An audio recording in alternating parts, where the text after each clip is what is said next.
is going on? I don't know what is wrong. It won't let me go live on my laptop.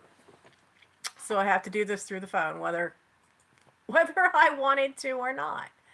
Um it's it's just not letting me it's not letting me do anything. I can't get into it. I don't understand why. I can edit all the settings. I just can't go live. I don't know what's wrong. I've never had this problem before. I don't know what the heck is going on. Hi, Sherry. I'm having a devil of a time with this laptop. It's just not letting me go live um, through YouTube on the laptop. I don't know what's wrong. It won't let me in.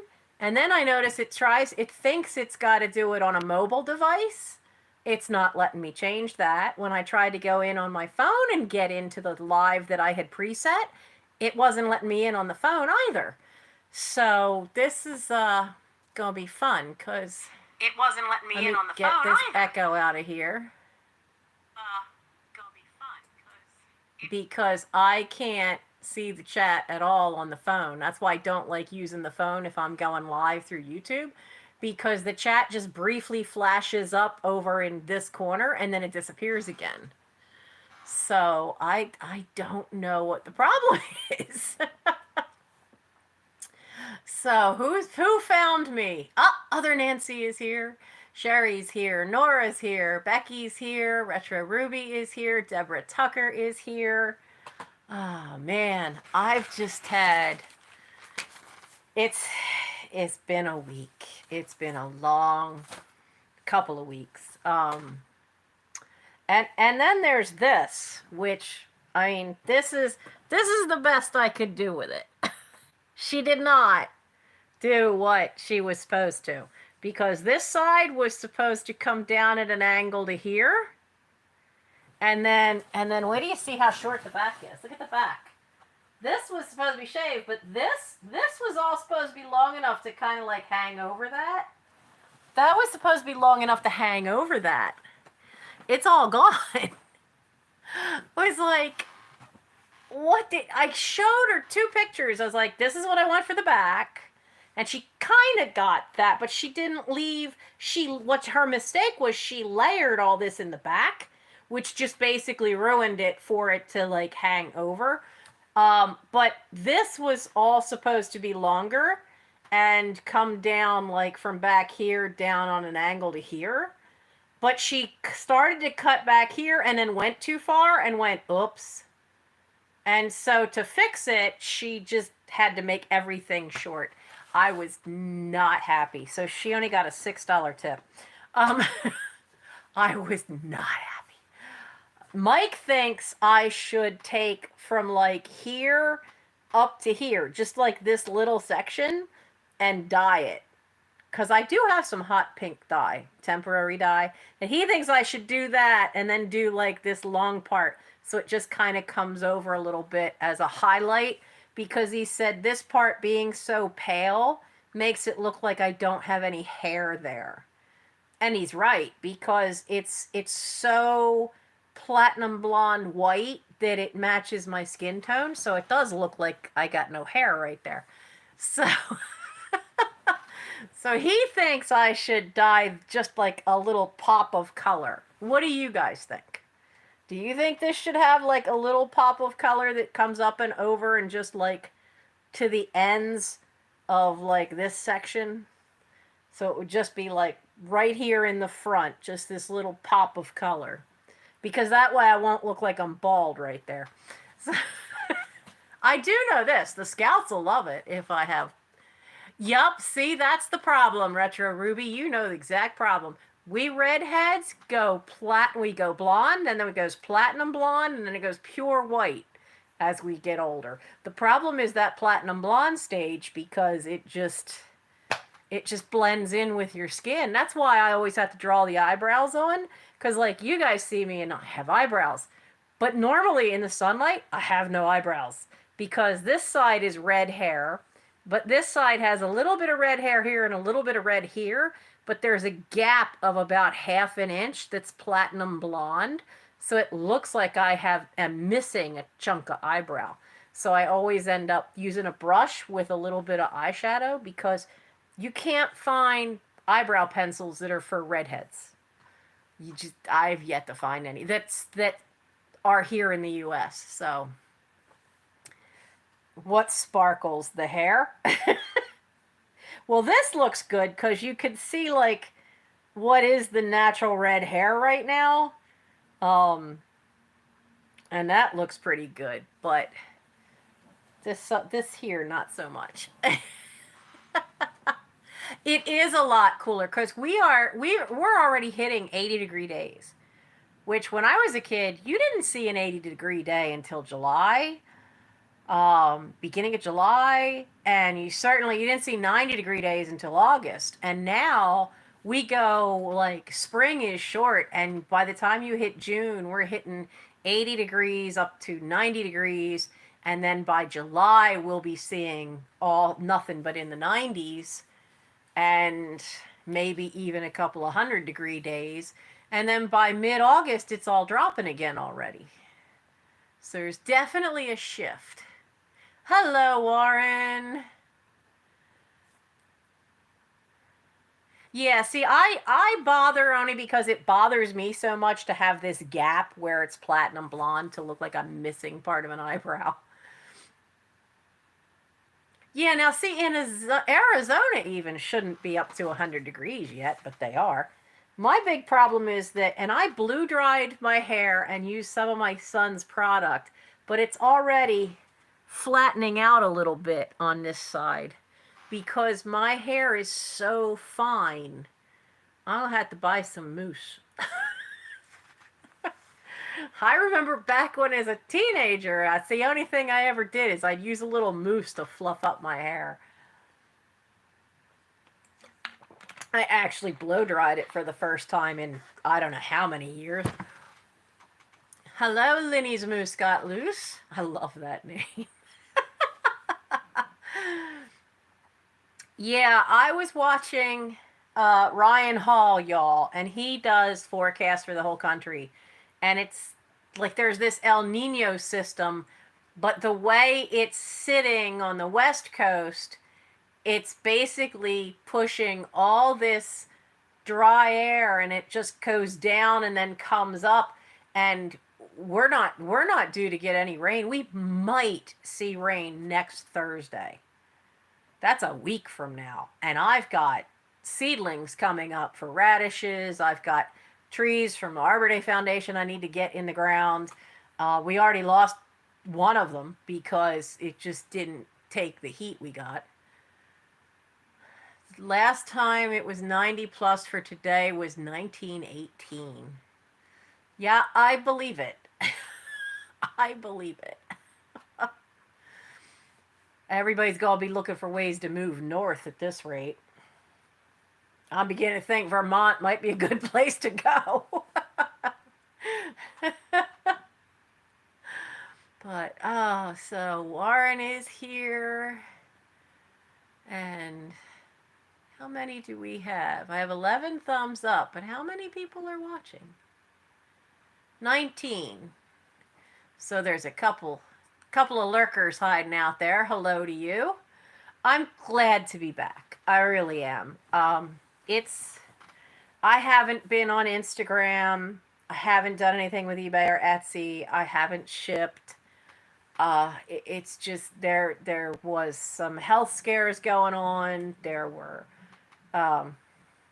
There's just been a huge amount of stress. Not the normal financial stress, but a friend passed away, and we had her funeral, but her funeral was on a Monday, but that Saturday I found out my 55-year-old cousin had passed away just a few days before, but he's down in Texas, so it's just my 89-year-old Uncle Bert is the one who found him. And I know, I mean, my cousin Mike had battled health issues. He had chemical imbalances, he had thyroid problems, and he had diabetes. And he had been hospitalized in April for a couple of days. And it just was such a shock. And he was the cousin I was closest to. I mean, he would spend, we didn't get to see each other much except in the summertime because he would spend, weekends or a whole week staying at our grandparents' house. And so I would go up and stay too. And we would go roller skating. There used to be a roller rink up there. We'd go skating every weekend that he was down and just hang out together, play board games together, goof off. And we've always been in touch. And um, it just it just really threw me because it didn't throw me as much when my eldest brother died because he was already in his 70s. But to have the the closest cousin I have who's younger than me, that really that hit hard. Not just because he's my favorite cousin.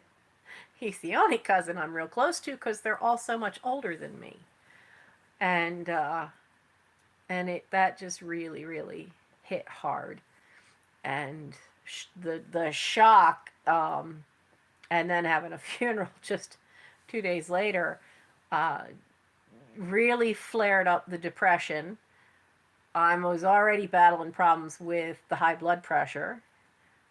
The high blood pressure, of course, and the depression just got worse. And so I had to get checked out for my heart because I was starting to have heart problems.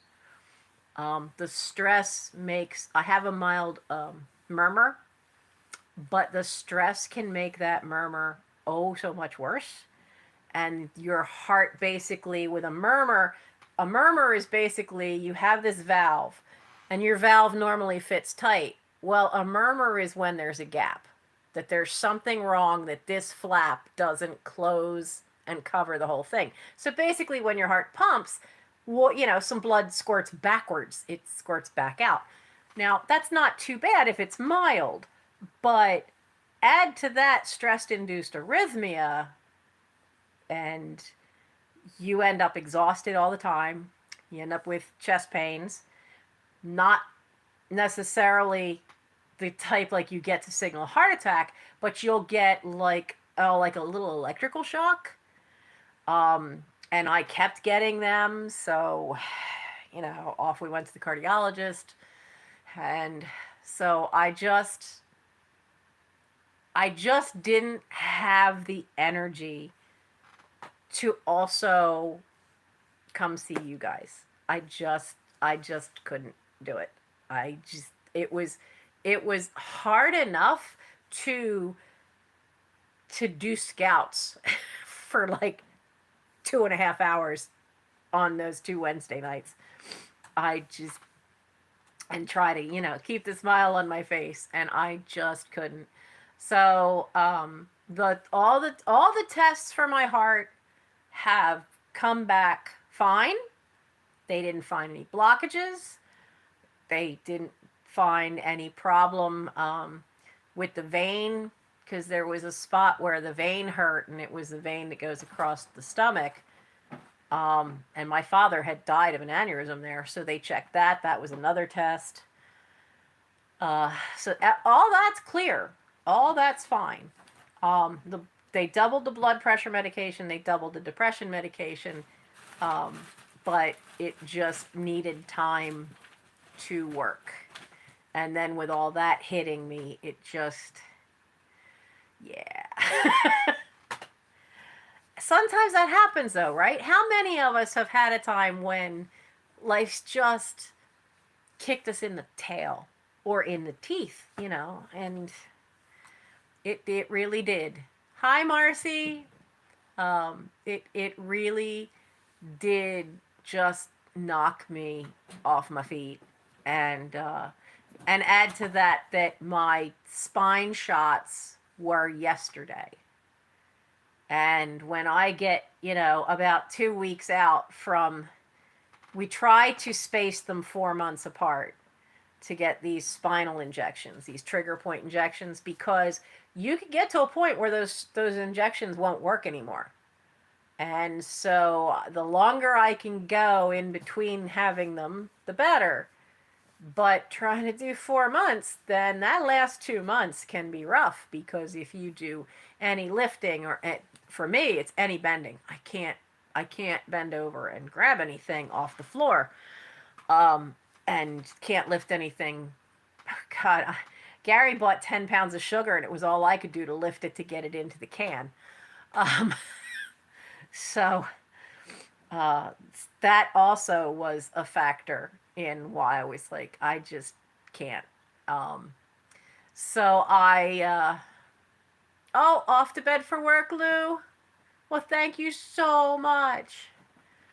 Um, oh, and thank you. I'm glad you like the hair.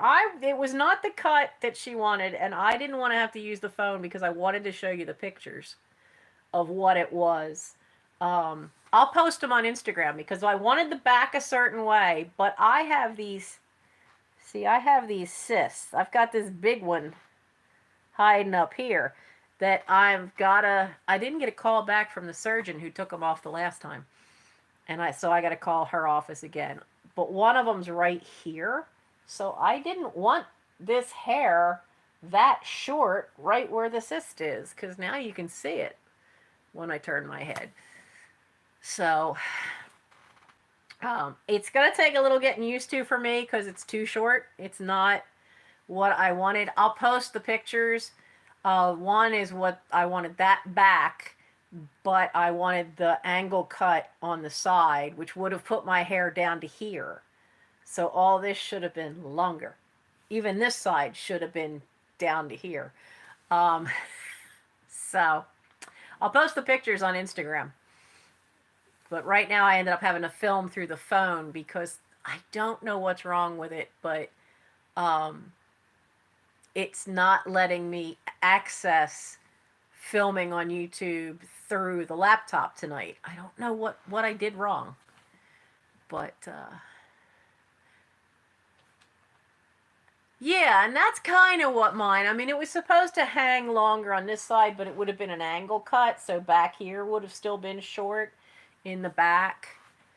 And with how hot it's supposed to be this summer, they're already talking about Pennsylvania may have drought this year because we're just not seeing the rain we need.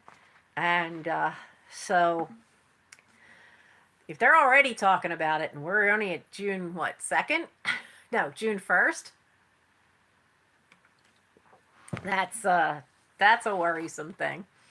So I thought I wanted to get a perm, grew my hair long for that, and went, at this point, I got a roof to deal with, a house that needs paint, I got the cats to keep feeding. No, I'm not going to spend $120 on a perm for long hair, so I'll just cut it for the summer and work on the other stuff. So, but I am in much better shape now, and so we're back on track. So that like tonight will be a check-in with you guys and a live chat, and then next week will be a live sale, and that way we're back on the schedule so that the week I'm away for summer camp, that last week of July, would be a time where there wouldn't be a sale. That would be a live chat night. And if I have any way to do it, I might go live from this camp. We'll see. I've never been to this camp. It's over in New Jersey. But we're getting all ready for that. We're taking 22 boys to camp. Not the most we've ever taken, but the most was 48, I think.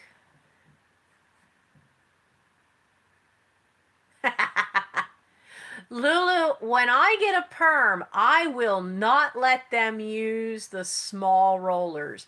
There's rollers, they have rollers that are at least as big around as, that's the smallest I'll let them use. There are rollers that are as big around as my finger, so that way I get fuller curls, and so they aren't like that tight little poodle, which my sister used to get, and I just look at I hated it when she did it because it made her look like our grandmother, and it made her look older. Because she has really fine hair too, but she's a blonde. Yeah, now for me, my hair, like, I would make them do those that were like this big on the sides, but then on the top, they would get like really big ones, because then this would be kind of flat, so it didn't all puff up this way, which I didn't like. I remember the 80s. I didn't want my hair going up like that. I didn't make my hair go up like that even then.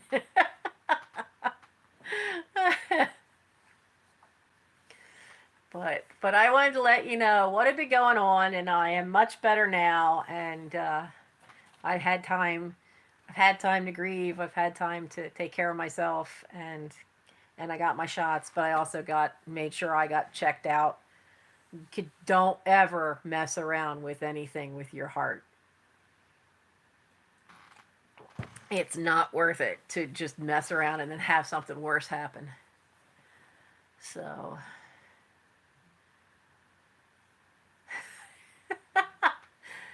Well, yeah, if you have curly hair, the hardest part for people with curly hair, I think, is trying to get that part to be like kind of controlled up here.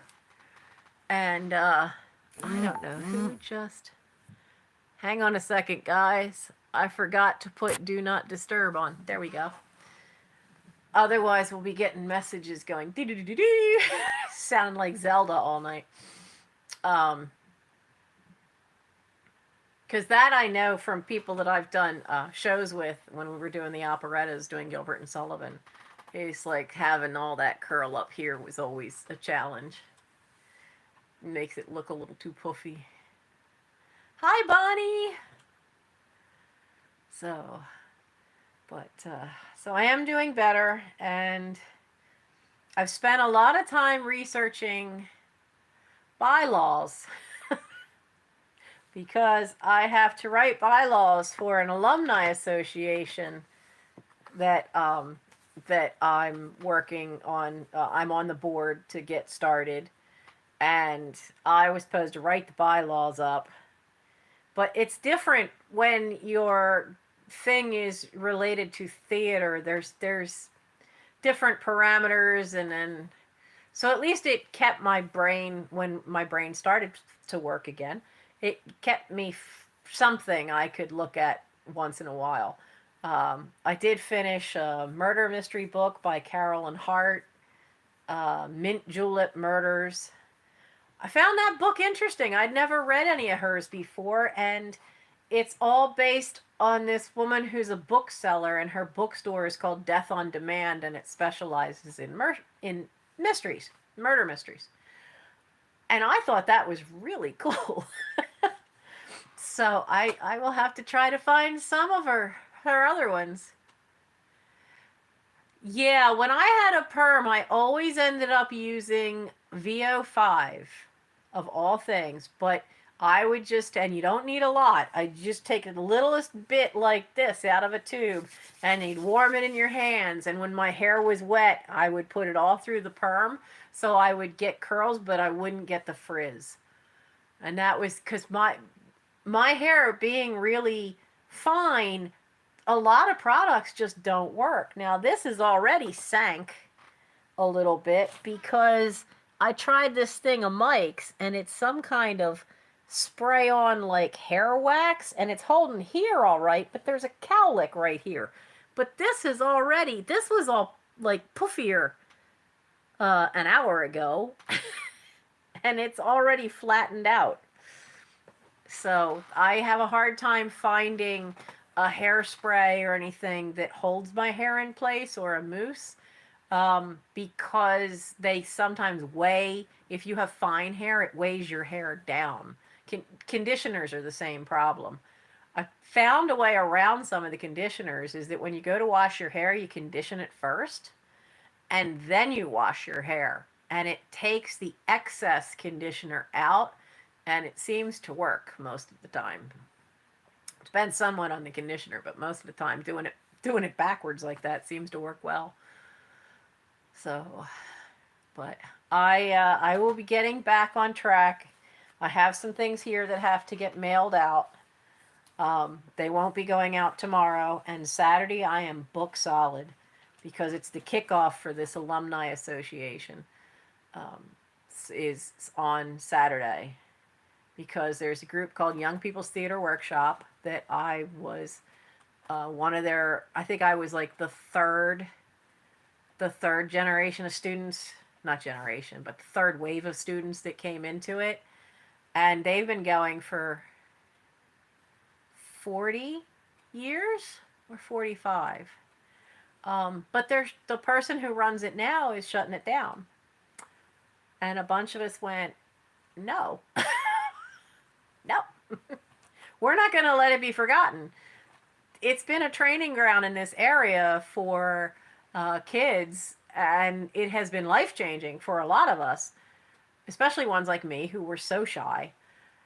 And as kids, and we just went, nope, nope, nope, nope. So a bunch of us got together and decided we were gonna create an alumni association. So we did, and the kickoff for it is Saturday. So there's the founder, who's I think 80 now or 81. Her daughter and her are flying her in for this. So we have the blessings of the two surviving founders of the group. So that's awesome. It'd be wonderful to see her again. I haven't seen her in years. So it's been, I've had all that, so I've got to get that caught up tomorrow. So anything I have to mail will go out on Monday. And I'll worry about packing more stuff as I can if I can get more done tomorrow. But I have to get these bylaws finished and sent to the board. But that's been my trying to keep sane and do that stuff while all that grief and chaos was going on. Mike's doing well. He absolutely loves the new job. He loves working for the council for Boy Scouts. He thinks it's great. He's having a blast with it. He's not been a fan that there's like two Wednesdays out of a month where he ends up missing his own troop meetings. But if that's part of the job, so he's kind of stuck with that. And we've had our troop picnic already. So we've transferred from the old senior patrol to the new senior patrol. So going forward now, we have a new young man in charge as the Scouts senior patrol. And in scouting, your senior patrol, the boys are the ones who are supposed to run everything. They make the decisions, they have patrol leader conferences, they make sure training gets done. It's up to the boys to become the leaders. Now, the adults should be there as guide rails to help make sure and guide them through the process so that they learn to do these leadership skills. But it's a little rough right now when we don't have that many older scouts. At the moment, I think we have 4 scouts that are 16 and nobody older. Nobody. That's it. That we lost so many because of the lockdown. None of the teenagers came back.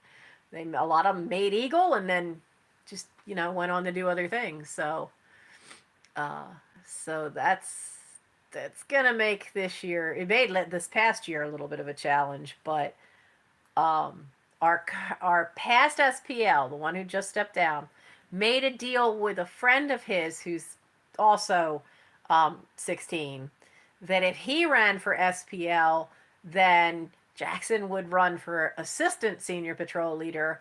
so that they both could be there together, and he would help Nathan along because he's at least had the experience of 1 year to help Nathan along. So I am so glad that they're both on that. Because it was rough. He became senior patrol leader. He was only 15, and that's too young.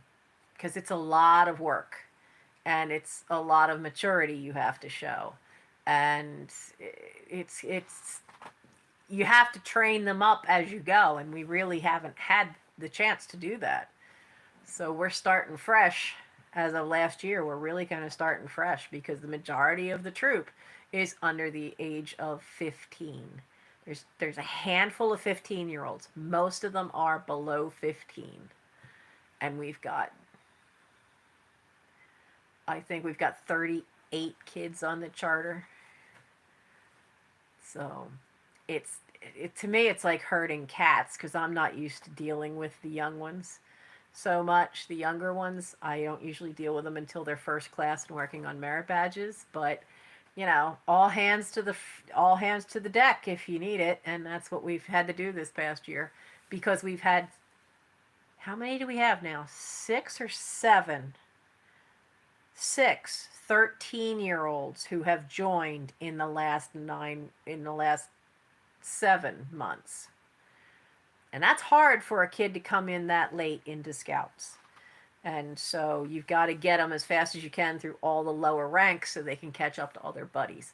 And so we've all been pinch hitting and trying to help them get caught up. Now, luckily, 4 of the 6 are going to Boy Scout camp with us and have agreed to go into the first year program for kids who have just joined scouts and are their first year of scouting. So they'll be in a class with a bunch of 10 and a half and 11-year-olds, but they know they'll get a lot of the stuff, not all the stuff they'll need, but they will get about 70% of all the requirements they need for tenderfoot, second class, and first class rank.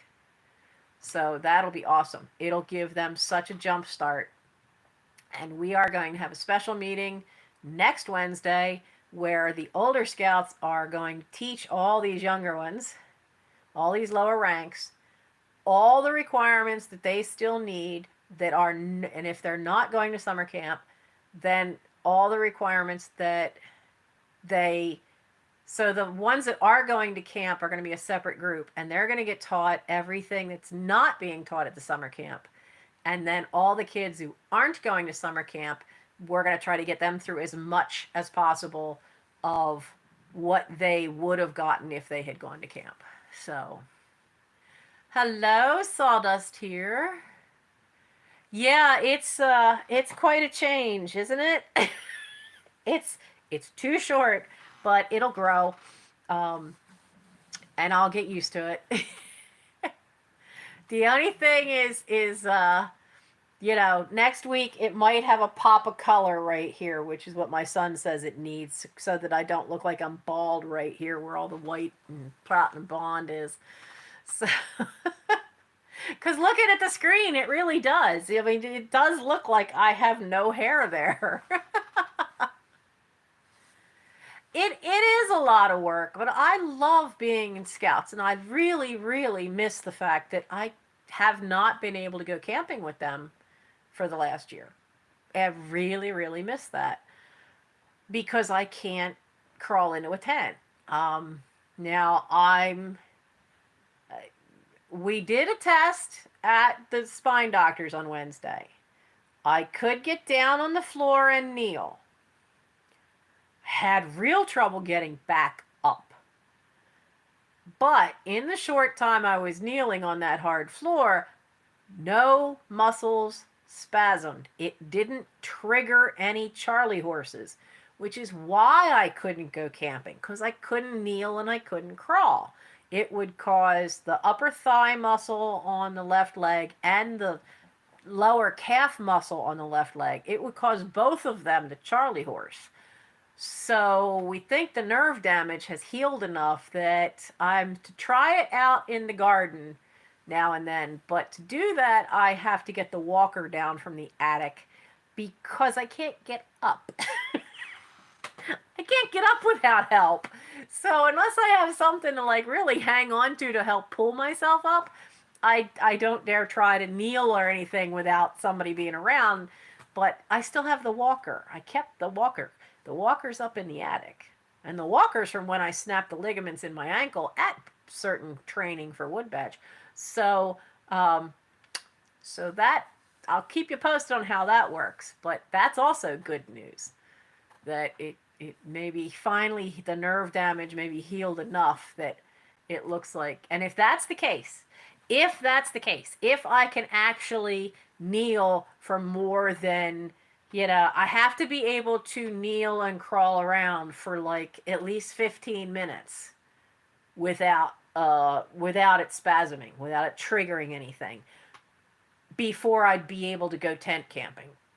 And there's no more trips for the summer except summer camp. And for that, we have cots and we have an air mattress that we duct tape to a cot for me. So that's not an issue for summer camp.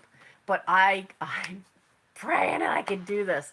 So I keep working on it and seeing how long, because I'm not going to push it.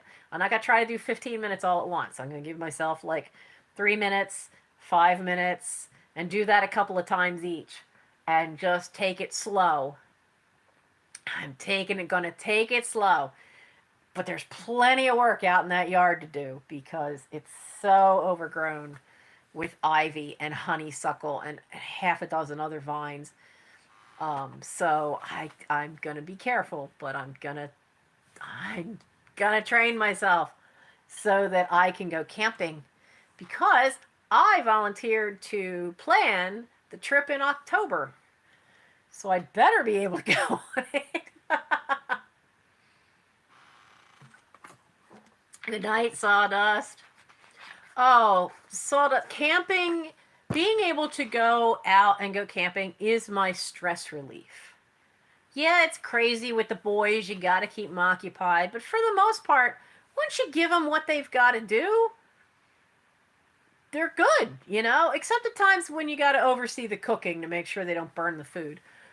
But for the most part, it's fun. And once they get focused on what their task is for that weekend to learn, then, you're good and it's fun and you have some laughs and you get to sit around a campfire on sometimes Friday night, always on Saturday night, unless it's raining. But the October trip is to somebody's property. So I have to talk to them. It's to one scout's grandfather's cabin up in the woods, somewhere up around Allentown. So it's up around in the Poconos. And yes, I am an assistant scoutmaster to a Boy Scout troop. I am the assistant scoutmaster in charge of advancement. So sooner or later, they all have to come through me for merit badges. To get the counselors for them, to get things set up for them, to keep them on track for each rank. My goal is that they all get to life, and then they have to make a decision. Usually they make a decision, if they really want to make Eagle, usually they've made that decision before their star. By the time they're star, they've made up their mind if they want to go for Eagle or not. And we have a real high rate of Eagles in our troop because they egg each other on, which is how you want it. It shouldn't be the adults pushing them.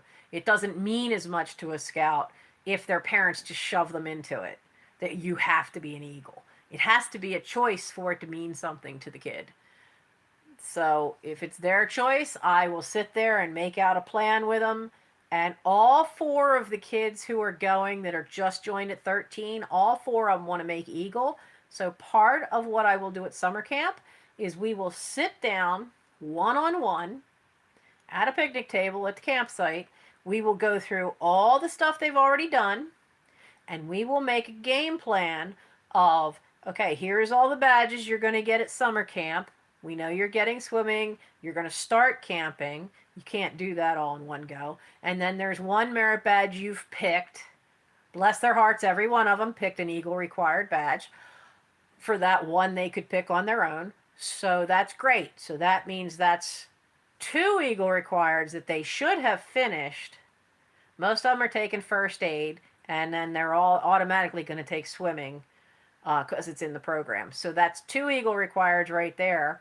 So they'll already be ahead to get that first rank that needs. Because once you get to star, life, and Eagle, it's all about the merit badges and the service time. There's 140 merit badges now. They need a total of, I don't have my book here because it's changed because they've added citizenship and society.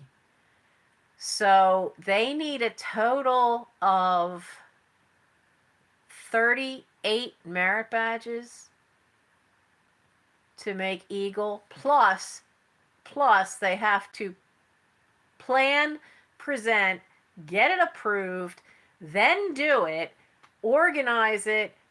It can't be something they have to do alone. It has to be a project that they have to have help on, that they have to oversee a crew of people that are helping do it, and then they have to write everything up that they did, log every phone call, every minute of the day, write up this huge report on it, including photos, and then go through an Eagle Scout board of review with a troop, and then it gets sent to council office, and all that's got to be done before their 18th birthday.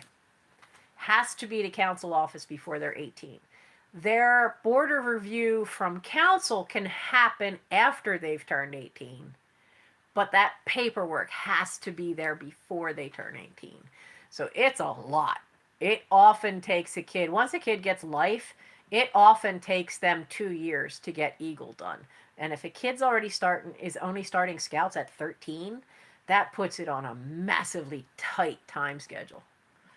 So that's what I keep track of. And I've been doing it now. Mike's 28. He joined at 10 and a half. So, I've been doing it I've been involved with a troop right from the start. I've been in uniform for 10 years now. So I've been doing this for 10 years where I've been helping with advancement. I was teaching merit badges right from the start, but it took me, I let him be in Scouts for a bit before I put the uniform on. So, but yeah, and I grew up with a troop, so I'm so glad to be back. Any excuse to go camping, so I am so happy to be back. And it puts all the stuff that I learned in college, because I was going for secondary education and a communications degree. I was going for a dual major. And then I got custody of a 2-year-old. And I couldn't do instant parent, work full-time, school full-time. I couldn't do all three. And my dad had died 6 months before, and mom was not, the grief was intense for her. And the only time she perked up was when we had to babysit the baby, when we had Michael here. So then when he came to live here with her and I and Gary, that probably saved us from losing mom too. Because she and dad had been together since high school, and dad's death was sudden. He was only 67.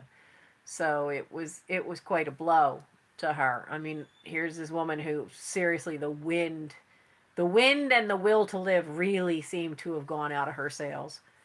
But Mike turned that around by coming to us. So at least with Scouts, I get to use a lot of what I've taught, and what I got taught in college. I may not have my degree, but I'm still using what I learned, and I have a lot of fun with it. I really do. There's nothing more. Michael calls them my special projects, but there is nothing more satisfying. Isn't quite the right word, because I was that shy kid myself.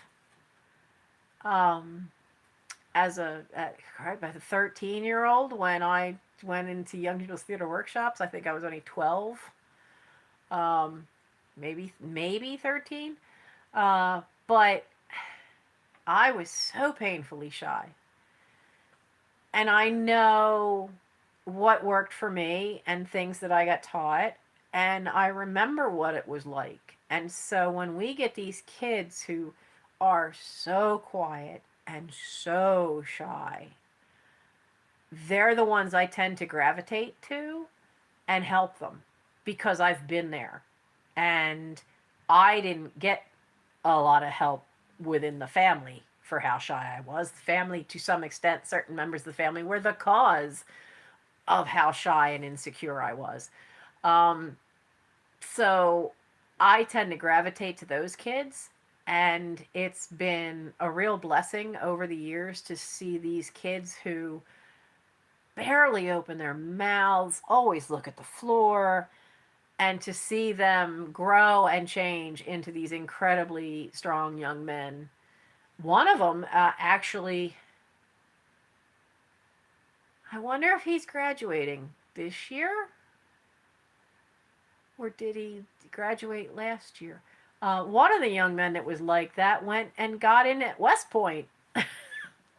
That was a real surprise too when he said he was applying to West Point, but he got in too, because he was one of those that had been so painfully shy. But even as in his late teens, he never spoke much. But when he did, it was always calm and collected, and you listened. But he was quite surprised that he went into West Point. But I have, I this year have, oh, 4 of them that are timid for different reasons. 2 of them because English is not their first language, and I don't know Mandarin. So we're gonna work on that. Because they get self-conscious. Both of those young men are very self-conscious about making mistakes with English. And that's I when I talked to the one's mom Wednesday night at the picnic, um, she was having trouble because her English, she knows it, but she's not secure about it yet. And we were talking about English grammar, and I'm like, oh, come on. Don't worry about it. English is the hardest language to learn, because what idiot decided that read and read should be spelled the exact same way? There's so many other examples of that. And when I was a kid, I couldn't diagram a sentence to save my life. I hated English grammar. English grammar homework would bring me to tears because it's not logical, it doesn't make any sense, and it's my native language. So, she felt a lot better talking to me, and then and he was sitting next to us, so he heard all this, and he came up to me, and she walked away for a minute to go get another drink at the picnic, and he asked me, he said, if there's something that one of the merit badge counselors says at summer camp and I don't understand, can I come ask you? And I said, yeah, because he speaks it very well, but he still gets caught sometimes when he's listening to somebody else speak it, where he's got it, his brain's trying to translate it back to his native language, and he doesn't quite always connect with that. So we already have set up a system for him. He's going to take a little notepad and a pen and to all of his merit badges, and he's going to make sure that if he comes across a phrase that he doesn't recognize the meaning of what it should mean, he's supposed to write it down. Then he'll check in with me every day after lunch when they have free time, and he will work with me and we'll make sure he understands everything he needs to for his merit badges. And his mother and I are going to we're not going to email anymore. We're going to call each other so she could practice English. So now I haven't talked to the other one yet because they weren't, I was surprised, but they weren't at the they weren't at the picnic, which surprised me because they usually are. So I'll have to talk to their family and talk to him because his problem isn't really the English. He is self conscious about his English because he doesn't like the fact that he has a little bit of an accent from because the one family's from China, but the other family's from Korea, and so he's got a little bit of a Korean accent, and he's very self conscious about it. But his English is very good, but he's self conscious of the accent, and he's very shy. And so I'm gonna work on him. It takes time, but they have to know that there is some adult that understands. And if I can get him to just look me in the eye by the end of summer camp, I will be happy. Because he's a kid, he will talk to you and look at your feet. And the last young man I helped do that is the young man who just finished being our senior patrol leader for this past school year. Because he was another one that wouldn't look you in the eye when he talked to you. And that's a skill that some people need to be taught. And I did that for Jackson. I can do that for Jarvis, and he's not the first. He won't be the last. I had to learn how to do it. I didn't learn how to look people in the eye when I talked to them until a teacher I had in community college got a hold of me. So I still, if it was somebody I didn't know, I'd look, but I'd look everywhere but right at their eyes. I mean, look at their forehead, I'd look at their cheek, their chin, never right in the eye. And that took some doing. So it's something as adults most people take for granted, but for some of us, it's a skill we actually have to work on as we get older and make it a habit, and then it becomes a habit that you don't even consciously think about. So for somebody that was like me and kids like some of the ones I'm dealing with, it's a challenge. It's a real challenge. I see a kitty. Hello. You coming over? No? You're going to sit over there? Aragorn? Can't believe I still have all of them. Hi, honey. Come on. Hi. You gonna come say hello? I know what you want. Is this what you want? Is this what? Oh, look at this. Yeah, here, Mom, pet me. Oh, is this it? Is this what you want? Yeah. He and Elron. Now, Elron already did this to me this afternoon. This is why I'm definitely working on getting that office, going back to doing the black hole challenge and getting that office space created, because this goes on every day. If it's not this one, it's Elrond. And at least once a day from each of them, they want to come up. And the problem with him, he's not as light. Elrond's now the smallest one, and he's very light. He's the one that looks like a Siamese cat. But this guy likes to sleep in my arms. Elrond will come up and do this, and because he wants his tummy rubbed, and he'll flip backwards like this. But then when he's done, he wiggles and he wants to go away. This guy, however, he'll get up and he'll curl up. He'll eventually curl up with me trying to hold him, and he'll want to go to sleep.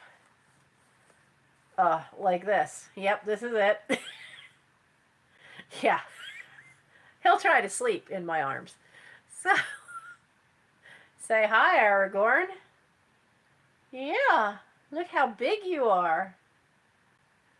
Yeah, and your golden eyes. Can they see your pretty golden eyes? No, they can't see your pretty eyes? You're gonna keep your eyes closed, huh? What? You're not gonna open your eyes and show them? No, you're not, you little stinker. I've never seen a cat with eyes that were gold. Not yellow, gold. And he's got them. But his sister has very, very round eyes and a round head. Very round face. His face is more like a Siamese because it's a very pointed nose. hers isn't as pointed and her head is rounder, and she's got yellow eyes. Um, Gimli and Frodo also have yellow eyes. Forget what color Elrond's are. Um, but this guy, they have such a golden color to them. But so now let's check in with you guys. Have you guys all been doing okay? Because, I mean, you're not alone if you've had any challenges going on this last month. You're not alone. And we all hang out together, so sometimes life does kick you one. And you could tell too, like the pile behind me has not changed because I've not done anything.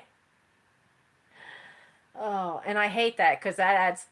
I feel bad about that, and then I stress myself out more, and I'm trying not to do that because um, when I talked to the one doctor, they have the one medical doctor referred me to somebody to talk to for mental health. Basically, it was an evaluation of the depression, and they gave me some tips to not feel so claustrophobic. Am I still the club leader? Oh, you mean Cub leader? No, I don't work with Cub Scouts. I work with Boy Scouts. I work with the older kids. I could never. There was a reason I went into secondary education. I could never deal with elementary school kids. That's an age group I want nothing to do with. I don't do well with kids under. I don't do real well with kids under the age of 13. Teenagers, oh, I can handle them any day. But especially like between about 6, 7 up to 10, 11 years old, they drive me up the wall. Hi, Grace. So, yeah, no, I didn't do Cub Scouts. I'll never do Cub Scouts. I'll duct tape the little suckers to a tree. Though, actually, in Cub Scouts, you're more likely to want to duct tape one of the parents to a tree. So, and walk away and leave them. Because in Cub Scouts, a lot of times the parents have to be there for stuff. So, you're dealing with both the kid and their parent every week. Whereas at Boy Scouts, Boy Scouts jokingly get referred to as, I agree with you, Grace. I absolutely agree with you. But with Boy Scouts, you're dealing a lot with what we jokingly call we're the babysitter scouts, because we've got parents that don't even come in the building. They drop their kid off. I have, I think, 10 parents that I've never seen. Never. They don't come in. I have yet to meet them. It's been a year for some of these people. I've not met them yet. Because they dropped them, we're a babysitting service. But eventually their kids will they'll either enjoy it and stay, or they'll drop out. Because they cross over from Cub Scouts in March, and so that's when you get your new influx of kids, and they'll stay for that, and then usually what happens is you might get anywhere from 6 to 1 year we got 14. That was a lot coming in at one time. But we got a group from 2 different packs. So we had 14 come in. This past March we had 7 come in. And that's actually grown by 1. We've picked up another one last month. I think because his friends, they went to another troop and they didn't like it. So some of his friends are at our troop. So he came to our troop. So I think we have 8 new ones now total. It's all right. What'd you hear? You probably heard one of the other cats. So, usually what happens is they'll be there for March to June, to the first week of June, which, because after that, then Scouts is over for the year, except for summer camp. A lot of parents don't seem to want to send their kids to summer camp the first year anymore. Oh, you hear a sibling? Go get them. What are they doing? I'm hearing a noise I shouldn't be hearing. But what happens is during that first full year that they're there, that's when we tend to lose some of them. They'll go for 1 year and they don't always handle the change very well. Cub Scouts is very hands-on and arts and crafts centered to some extent. Boy Scouting is not. Boy Scouts is all about the outdoors, about outdoor skills, about learning how to stand on your own 2 feet. It's a completely different program, and it's not something the parents can do it for you. You have to do it yourself. You make it what you want to make it. And some kids don't adjust well to that. And so we usually lose about 30%. So out of 10 kids, we usually lose 3 in that first full year that they're there. So we'll see how many of the 8 come back in September. If they all will, but out of all 8, only 1 of them is going to summer camp with us. So we only have 1 new scout that's that age, that's an 11-year-old that's going to summer camp. So that was kind of surprising, but it is what it is. Summer camp also got a little more expensive this year. So that's also a challenge for some people. Now, we're lucky we have a Christmas tree lot that helps pay for an awful lot of stuff. And not every troop has that kind of fundraiser. So, if you ever get the chance to support scouting, both Girl Scouting or Boy Scouting, I'm not involved with Girl Scouts, but I still think it's a good program because they have revamped it since the early 70s when I was a Brownie Scout, and I only lasted in regular Girl Scouts for 1 year. But they have completely revamped their program since then. So it's not all Susie Homemaker kind of thing. It does have more to it that is similar with more leadership skills, more camping skills. The leadership part definitely has changed a lot, and that's a good thing. So if you ever get a chance to support either one that's in your local area, by all means, please do.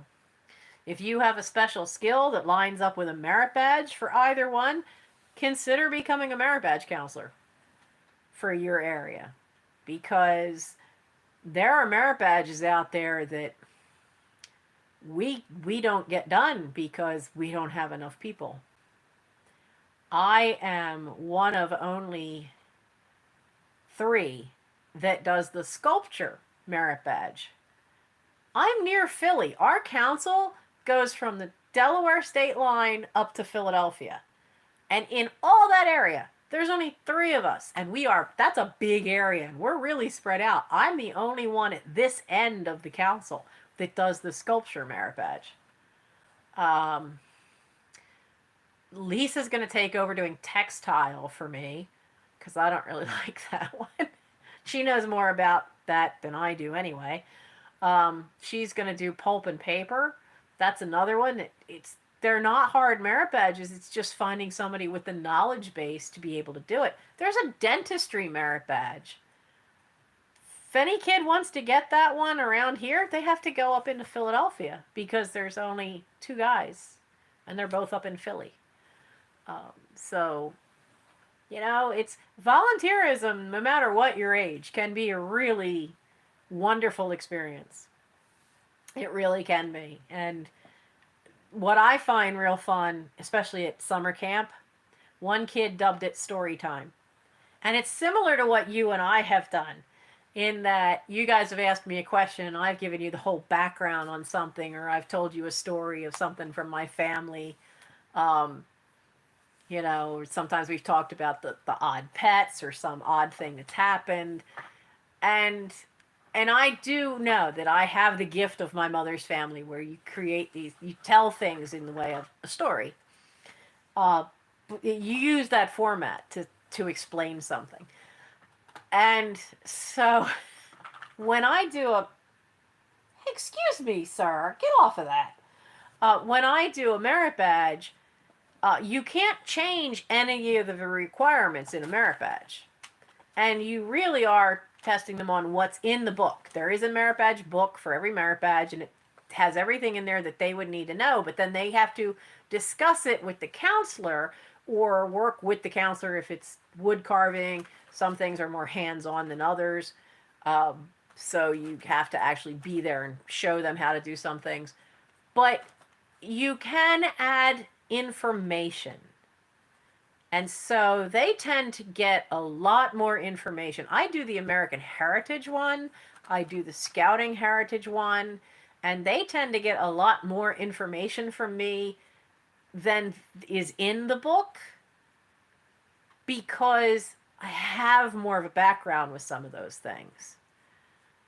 Wood carving teaches the bare bones basic of how to carve. But I explain to them the many different ways over the centuries wood carving is, and I have a book that has some of the most fantastic wood carving from the 1700s that I've ever seen. And one of them is a jabot, which is a man's necktie kind of thing. It would wrap around several times and they would tie it in like a bow. And this is not a cravat, because a cravat just comes around once and hangs down flat. This is what they'd call a jabot, and it's all lace right here, and it would be tied into a bow and it would hang down. This is from the early 1700s. It's made to look like lace. It's all meticulously hand carved. I've only ever found one image of it in this little square book about that big. It's only like that thick. It's barely, I think it's barely a quarter of an inch thick. And it has a black and white photo of this thing in there. And it is the most amazing piece of carving I have ever seen, because it looks like real lace. It has every tiny little strand, little hole, and it's all carved as a piece of wood. And it's just stunning. And it's in some museum in, I can't remember if it was for some French guy, but I think it's in a museum in Switzerland now. But because the person who carved it was Swiss. And it's stunning. And so they just think it's funny when I say, yeah, you can even do pieces of clothing. And then I show them that. And the person who it was carved for was some nobleman in France. And he actually used to wear it and show it off. And so that kind of thing they jokingly call story time, is because you get all these extras when you work with Miss Krause. And at summer camp, though, sitting around the table, they'll get bored, and one of them will, one of the teenagers we used to have would ask me a question, and they would say, "Look, let's do story time. Where's Miss Krause?" And they deliberately ask me if I knew about something, or did what was the oddest pet you ever had? And boy, that creates a whole other discussion between the crazy pets we'd had. So it does keep you young. It does. Especially when they start in asking me, well, what things did you have when you were a kid that we don't have now? And I have to explain a rotary phone. And then I get the fun of telling them not only did I know about a rotary phone that hung on the kitchen wall, I know about a phone that was so old the bells weren't even part of the phone. Because at my great aunt's house, they had this little, I don't know, 1910s phone that literally was this little Hershey's Kiss shaped bottom that had the dial on it, and it had the receiver, normal kind of receiver, hung over the thing, and it was held up by little metal prongs that were like this. And so that held into there. The piece came up like this and then went up like that. So it was like that, and the receiver would go in here. But there was a wire, it sat on a little shelf in the hallway. There was a wire that went up the wall, and way up by the ceiling were the two bells that were the phone. When it would ring, it was those bells way up there on the by the ceiling. I've never seen another phone like that ever. But they had the original phone that had been put in the house when they were children. Because Annie L was born in 1900, so she said, you know, she didn't remember when that phone was put in, but that was the original phone that was put in by her parents sometime in the early 1900s. And they still had it. So, you know, that kind of thing is just one of these oddball things in my life. And you don't realize when some of these kids say, you know, history, we don't never see anything that's history in our lives. And I point out to them, it's like, well, yes, you do. And usually I have to bring up something like with Michael's generation, there were things I had to bring up going, how many of you went to your grandparents' house and they had a rotary phone? Because he's the first generation that cell phones were common and normal. And he's 28 now. So it's getting harder to focus on that because, like, for the kids that are like 15 now, it's harder because they don't remember the space shuttle. I can bring up like the war on Ukraine because that's history in the making. You've been alive through how many presidents? Because each one of those is history. And you try to like think of common things. Changes in technology, though, is the thing that usually gets their attention.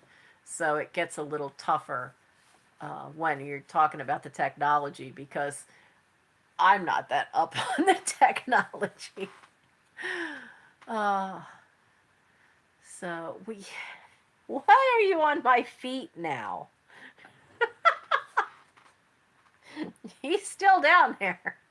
Aragorn's still floating around. What are you doing?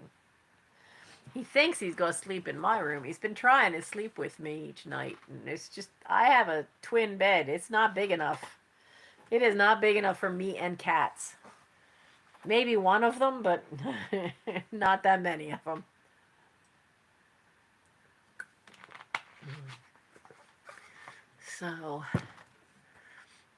So nobody said that they were having any challenges lately.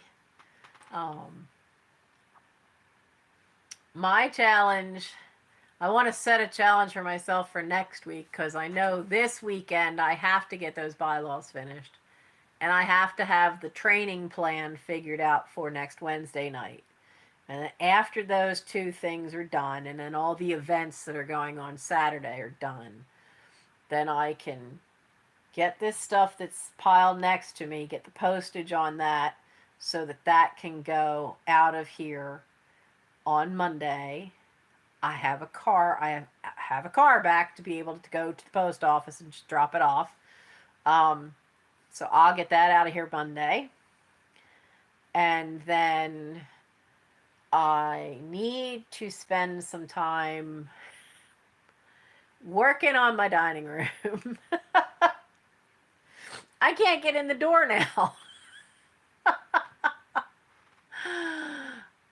How is the house? Well, that leak is still a leak. We have not heard, fingers crossed, the raccoons. Because one who was getting in, and I haven't been on the roof, so I haven't seen where could they possibly get in. And Mike said he didn't see a spot, but Mike's not willing to climb on that roof too much. I grew up climbing on that roof. I won't go too far in certain directions, but I will certainly go up. Like there's one slant that goes up here, but if you were to slide, it's a flat spot this way. You're not going to fall off the roof. So I'll check that one out. But the one raccoon that was getting into the eaves above Mike's room, we have not heard since the weather got warm. And the one that's somehow getting in over top of my room, which worries me because it can access into the attic, but I've not heard that one either. So I think I thought they were males, and they probably were because we think they're gone. Males will stay there for the winter, but then once it gets warm, they just roam. If it were a female, they would stay. Because there is a female and she's in a kitchen porch roof and has been for years. But she can't get to anything. She can't get in anywhere into the house. So I'm not worried about her. But I do worry about ones that actually could get in. And so we think that problem might be somewhat solved. The leak is still a problem. Everything I have searched for and found, I would need to be 62 in order to get a grant or anything to help get the roof repaired. So I'm on my own trying to figure that out, which is rough because it's a many peaked roof. If I do go out there, I will video it so you can see just what I'm talking about. There's a lot with the way the house meets the 1911 part meets the 1935 part. It's made a lot of weird corners. So that's still an issue. We do have tarps over part of it. We have to get out there together because it's going to take both of us to put a tarp up and over this other spot. And so we, now that I've had the shots in my spine and can move better, we're hoping to do that next week to get out there and get that tarp on to the other spot, because where some of the rain is coming off one eave, the tarp we have covers the flat spot, but it goes part way up that, so anything coming off of that's going right underneath. So we need to get a tarp up and over that and then overlap the other tarp. Aragorn, are you all right? Aragorn? Kitty? Sweetie, come here. What did you do? What did you do? Are you okay? Come here. Are you all right? You're going to go that way now. What did you do? All of a sudden he fell off the windowsill over there, and I heard him bounce off the arm of a chair. He just rolled right off. So that's we're going to do what we can, and I'm going to get up there to see what I can see. When we can get it all coordinated, the neighbor on this side, he's still rehabbing that half a twin over there, but we have a ladder, but it's an old steel one, so it's really, really heavy. But he's willing to go up to the side of the house and go up to the eaves and start getting all that trumpet vine off the roof. So that would be a big help, because that might be where, if the trumpet vine started ripping up parts of the roof shingles, we wouldn't be able to see it from the ground because the vines are all over it. And we think that may be how the one raccoon is getting in, is that there's some damage up there that's being hidden by those blasted vines. Because while we got it off the chimney, we never got it all off of the side of the house because you'd pull and it just wasn't coming down. So it's really anchored in. So, but other than that, there hasn't nothing else. Knock on wood. Knock on pressboard wood. Wait, this is real wood. Knock on wood. There haven't been any other big problems with the house. There've been like minor things. Come on, then. Like the hook on the kitchen door. That hook's been on there for decades. It's just a little, hook and eye. Well, the hook part snapped off. And the eye part that held the hook was so old it finally like broke off. So that's minor. I need to fix that because Gimli can push that door open and he gets outside. So with the house, so far, everything else is okay. There's some projects now that we have warm weather that'll have to get done. I don't know if the house is going to be painted as one of them. Mind you, it's a brick house. There's really not a lot to paint except windows. But a lot of the windows, Mike and I took a good hard look and did an assessment. And a lot of the windows have very little paint left that are on the front of the house that gets the most sun during the day. A lot of the glazing on the windows is coming off. I didn't realize because there's storm windows there. I never realized how bad that was. But there's one window we found, one little square on the dining room window, and it literally only has 4 pieces about 2 inches long of glazing left on each of the 4 sides. That's all that's holding that piece of glass in. So I'm going to have to be doing some glazing. So I will have to make sure I get caught up on everything and find ways to do more sales and stuff. Because I still, with the way my spine works, I did talk to 2 places about maybe working part-time, coming in maybe 2 days a week and running a register, and I didn't get either one of them because I can't lift. I can't lift stuff. Can't lift more than 15 pounds. So that's a problem. But I'll figure it out. I'll have to. So that we can get some glazing compound so I can fix those windows and get at least a primer coat on that stuff this year. Because you don't want bare wood on the outside, because what happens is the wood will start to split. It gets wet and it'll start creating grooves in the wood, and then it gets wet in the winter and it freezes and it starts making splits in the wood. Next thing you know, you have a window that's cracking apart. We don't want that. I already have that problem with a 3rd floor window that has a board that I need to actually cut a new one and replace it. Luckily, I know enough carpentry to do that, but it's in the attic where I can't get to anything. So, one good thing too, though, with I needed some somewhat mindless work. I finished a Cat Who mystery, and I finished the other mystery book, the Mint Julep murder.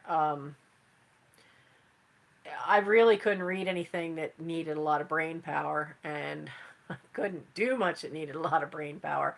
So I went through, we had found a couple of small bags, Ziploc bags, that were just odd bits of toys. And a box that was toys in Mike's room.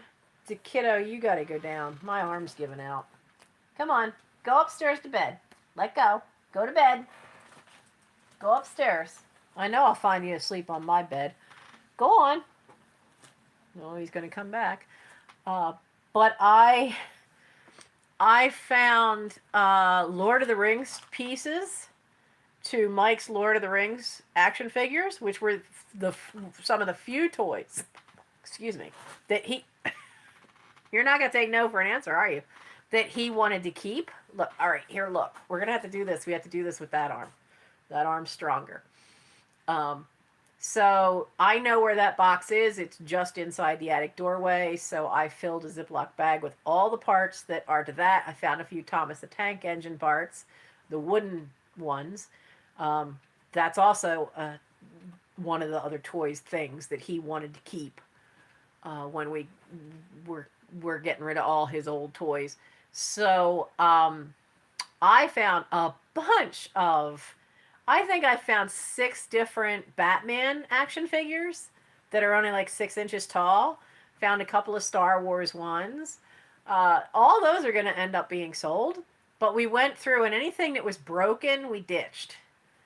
And anything that was, we separated it all out.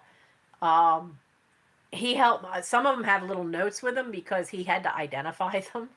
Because we found a couple of Power Rangers villains that were action figures, but they weren't the little, well, the some were like, what's that, 5 inches tall, and then there's some that are a little bit bigger that maybe are 6 or 7 inches, and so some of them have little notes with them because I didn't know who some of the characters were, but he did. But we have it all sorted out into Ziploc bags, and now I don't have any more gallon-sized freezer bags left. And I'm going to have to go to the store and get more because I've got a giant bag of fresh green beans that a neighbor gave us that I need to process and freeze. And I have soup stock to make too, and I use gallon-sized bags when I make soup stock because then you can lay them flat and let them freeze and then they stack real well.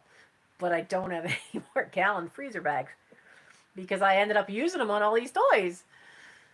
So I will have to start listing toys and clear them out. But I was just surprised at how many of them we found. But I think we ended up throwing out, we found 2 small tote bags and 2 hiking boot boxes full of all these little toy pieces.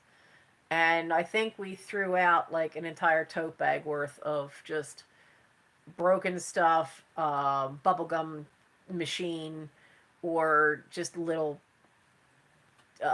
things that just didn't have anything that they went to. They were just some cheap, like Oriental Trading Company kind of toy that wasn't part of a series, wasn't part of anything special, and we just ditched them. So that was good. I mean, it was good to get through that. We sorted out a couple other boxes that were in his room that we had to make some decisions on because he took the boxes down and washed everything and then brought it back up, and then we sorted it out as to what was in those boxes because some of them were vintage clothing, some were costumes, and some were clothing of his that Mom had kept from when he was like 10 and 12 years old. And I think I found one shirt that had Teenage Mutant Ninja Turtles on it that we kept to see if it was worth putting on eBay. But most of all those clothes that were his, they all went to charity. So at least, oh, in junk jars. Well, yeah, there's gonna be some things that are going in. Like I kept anything that looked like little charms. I kept those. Game pieces, we kept those. But there were an awful lot of just odd pieces of plastic that looked like they broke off something and we didn't know what. There were a couple action figures with no heads or were missing a leg. And they weren't even, a lot of those were these little, really, really off-brand, cheap ones that were like really short, like only 3 inches tall. And I remember them. You used to be able to buy game sets of them at like the dollar store, and he had quite a few of them. And so those we just pitched because they were most of them were losing their paint. You don't want it, even a collector doesn't want anything the paint coming off. You don't want to give another kid something that the paint's flaking off. But some of the fun things that could go in the junkyards, I did keep some of those. And I kept everything that was probably a piece for a game, because the boxes of most of the games are still in my sister's basement. So that's the last batch of stuff that's not in the house. So I've got to get through, make space in the dining room, clear out some of those big boxes of stuff. Good night, Lenny. I will see you next week. Next week will be a live sale. I don't know of what yet, but it will be a live sale. And that Ed going down. He's going to bed too. So it was productive. And sometimes that's all you can do. You know, if you're really having a hard time keeping focus, just do little tasks. Just one, because it helps if you can feel like you got something accomplished. There were days where just getting the dishes done was an accomplishment for me. Those first few days, like that Monday and Tuesday with the funeral on Monday morning, that Monday and Tuesday, it's still kind of a blur, but it honestly was an achievement just for me to do the dishes. Mike did all the cooking. He took care of all that. He did grocery shopping. He took care of all that. But he'd put a plate of food and just go eat. Uh-huh. And then he'd have to come back and remind me, you need to eat that. So I think I lost 8 pounds in the week because I didn't eat. But yeah, you forget. You have no appetite. You have no sense of taste when you're in grief or shock or, severe depression. Sometimes you can lose your sense of taste. You definitely just don't feel hungry. You don't feel thirsty, but you got to remember to drink water. And so you just sometimes got to let it process through and take every little thing you can do and do simple things. And there are victories. And know that you'll eventually get past that and be able to get back to functioning and doing bigger things. So that was what my focus was while I was dealing with all this stuff, was just keep focusing that you can do this, you can do this little thing, you can do this little thing, and then these things are taken care of and they're done. One thing I did find as the brain started coming back in, I wrote down all the bills I have and all the debts I have, and I still have 2 that I have to, because there's not enough money coming in each month just now to fix everything, but I got a lot of them to change the dates of when they're due, so that it's spread out through the month. I don't have 6 things all due within 3 days of each other now, which always was a frustration and a headache. Some weeks a nightmare, some months.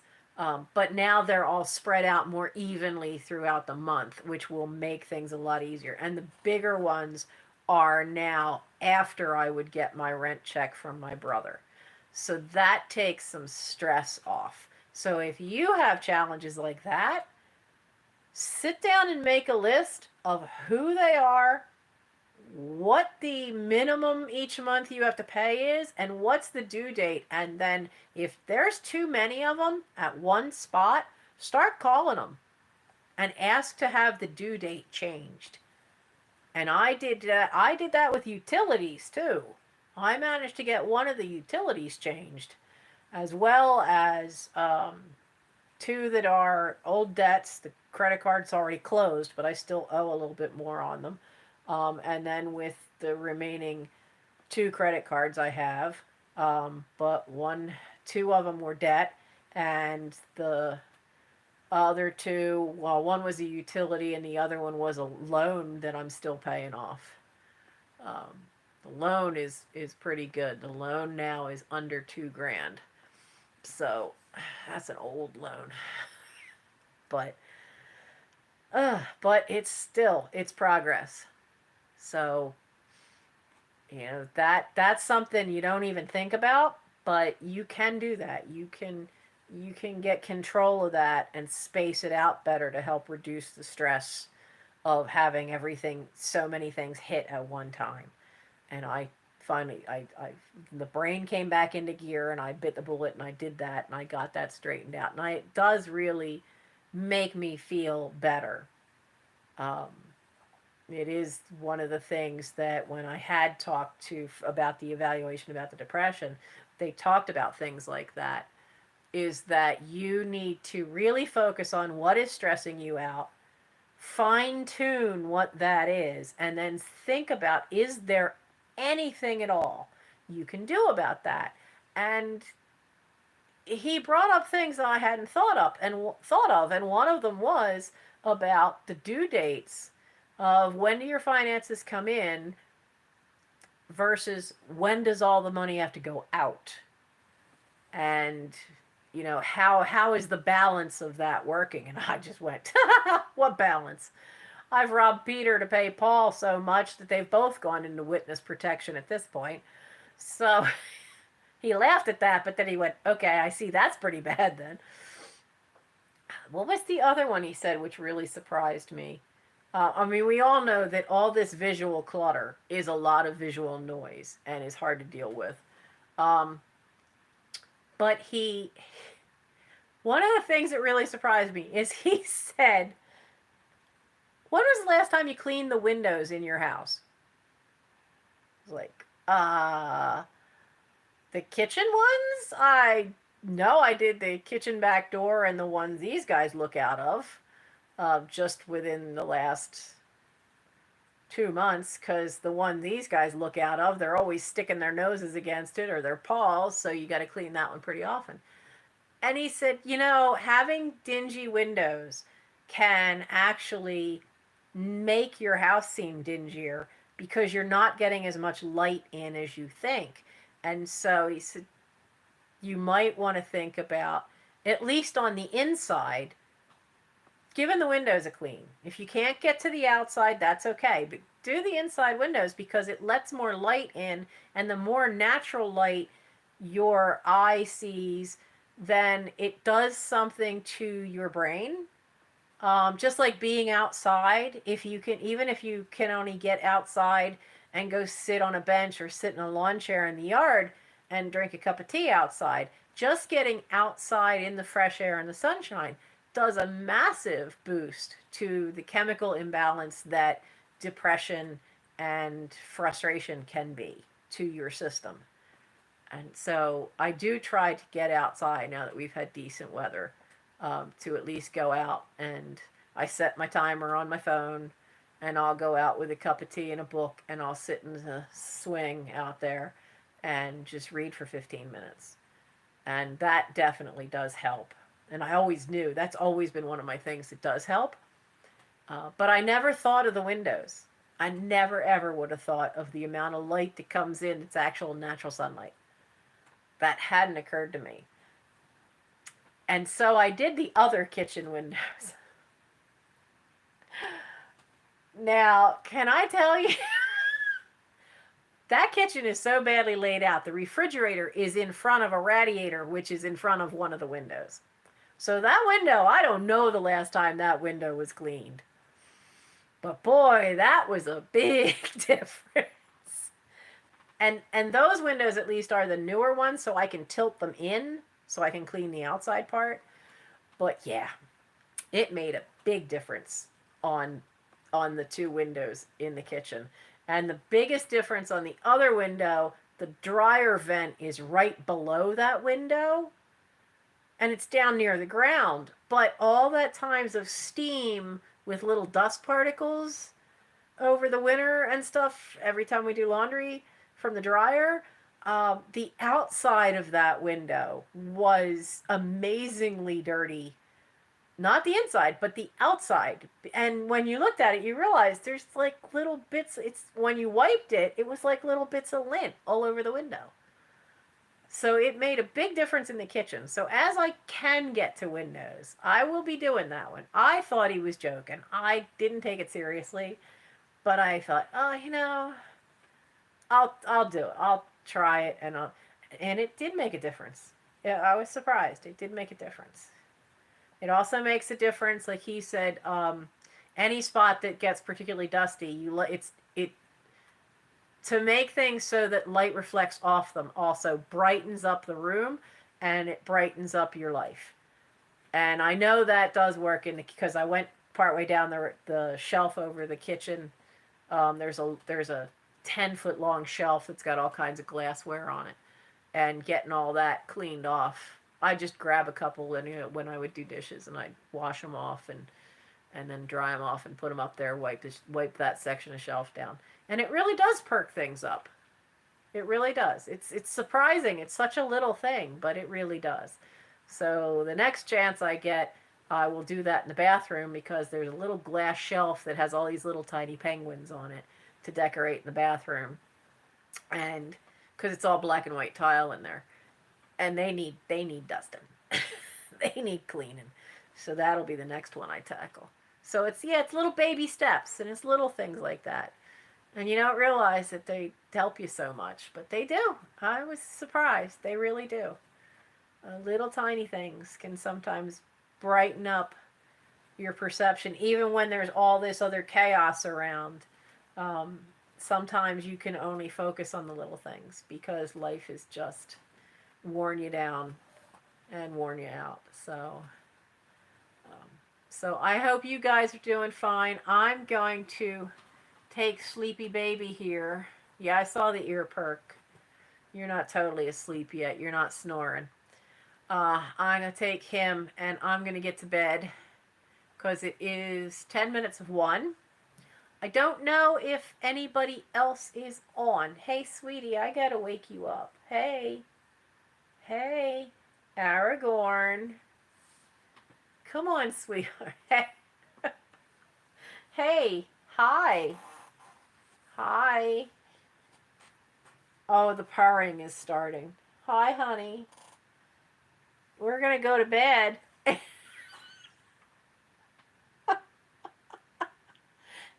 Every night. If I'm here, this is what he does. Yeah. So, let's see who is live now besides me. Oh, Tutors is still on. So if you want to catch possibly oh gosh, she's been on since 8? Wow, girl. I can't do one that long. I lose my voice. My throat dries out. Tutors Treasures. She's got a live, I think it's the end. I don't know if it's the end of her live sale or she's still going, but she's still live. And of the reseller community, she's the only one that's live right now. This says Farm Girl is hers ended. Hers ended already. So yeah, hers ended. Come on, computer, catch up to us. So if you'd like to see, if you're still staying up, you could go stop in over at Tutors Treasures, and see how she's doing. But I will see you guys next week at 11 p.m. for a live sale. And it's just not going to go down. I got one foot in the way. He is just ready for bed. So I will see you guys next week. Have a great weekend. Stay hydrated, because I know a lot of the country is going to be really hot. So stay safe, stay cool, stay hydrated, and I will see you guys live for a sale next Thursday night at 11 p.m. And I am well aware that, yes, we've missed the anniversary. So I will make sure that we have a night where we have the anniversary party, the anniversary of the channel. You have to go, sweetie, before summer camp. Because there are some things I wanted to get as giveaways, and I didn't order them yet. So we will have Nancy's third year anniversary, because I missed the first one, I missed the second one, and I missed the third one. But we're gonna have the party anyway. So I'll keep you updated on when we're gonna do that. I'd like to get it done sometime in June, but I'll figure it out. So have a good night, everybody, and I'll see you next week. Okay, let's see. Do you want to stop streaming? Yes, I do. Bedtime for everybody.